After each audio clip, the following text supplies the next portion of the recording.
Zee 24 तास एक पाऊल पुढे। मुंबई महापालिकेच्या शाळांमध्ये सुगंधी दुधासाठी महानंदा डेअरीकडून देण्यात आलेला प्रस्ताव पालिकेने फेटाळलाय। सत्ताधारी शिवसेना आणि भाजपने या प्रस्तावाला विरोध केला।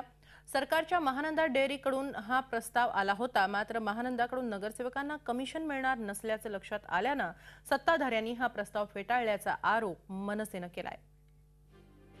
मुंबई महापालिकेत शिवसेना मनसे पुन्हा एकदा आमने सामने आलेत। यावेळी निमित्त ठरलंय ते सुगंधी दूध। पालिका शाळांमधल्या जवळपास 4.5 लाख विद्यार्थ्यांसाठी सुगंधी दुधाचा प्रस्ताव सरकारच्या महानंदा डेअरीकडून देण्यात आला होता। मात्र 126 कोटी रुपयांचा हा प्रस्ताव स्थायी समितीत शिवसेना आणि भाजपच्या नगरसेवकांनी फेटाळलाय। या कंत्राटामधून कमिशन मिळणार नसल्याचं लक्षात आल्यानं सत्ताधाऱ्यांनी हा प्रस्ताव फेटाळल्याचा आरोप मनसेने केलाय।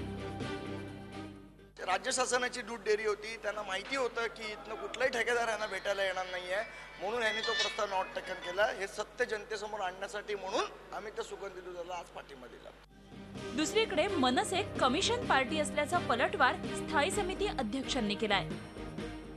कंत्राटदाराला गेल्या सभागृहात ब्लॅकलिस्ट करायची मागणी मनसेनेच केली होती आणि त्याच कंत्राटदाराला आज पाठीशी घालत आहे। त्यामुळे कोणाचं कमिशन घेऊन स्थायी समितीत भाषा करतात ते आज उघडरित्या दिसून आलेलं आहे। सुगंधी दुधातून विषबाधेसारख्या घटना घडत असल्यानं दुधाला पर्याय म्हणून पौष्टिक चिक्की, लाडू, बिस्किट योजना सुरू करावी अशी मागणी भाजपने केली आहे। मात्र 4.5 लाख विद्यार्थ्यांसाठी पालिका दिवसाला 8.5 लाख सुगंधी दूध खरेदी करणार आहे। त्यामुळे यात पालिकेने गैरव्यवहार केला आहे का असा सवाल नगरसेवकांनी उपस्थित केलाय। झी 24 ताससाठी हेमंत बेजेसह अनुपमा खनविलकर, मुंबई। झी 24 तास एक पाऊल पुढे।